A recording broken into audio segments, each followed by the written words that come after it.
Now we can see that the center follower is lying on the cam rods and cams part. We can a little bit rotate and see it is following all our conditions. So let's check the limits again. So we have 165, 315 and 315. So the same limits will be applied to other cams also. So I'm going to bring in the next cam, which is going to be adjacent to this. And I'm going to say OK for the existing position. Then I'm going to click J for joint. And this time I'm going to set it on this hole. And going to say that the motion is slider.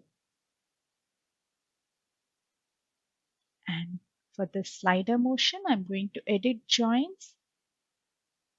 And I'm going to give the values that we have previously given.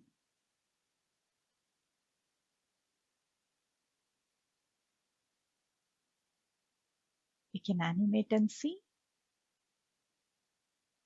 Then click OK.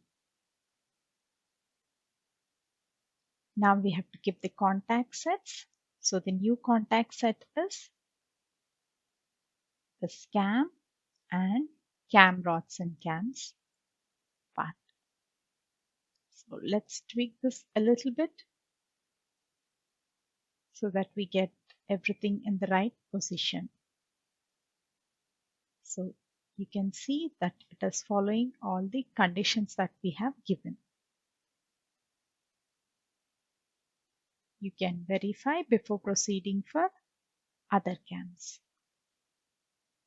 Now we are going to repeat the same procedure for all the other cams. First of all, we have to give the sliding motion and then set the limits, then give the contact sets.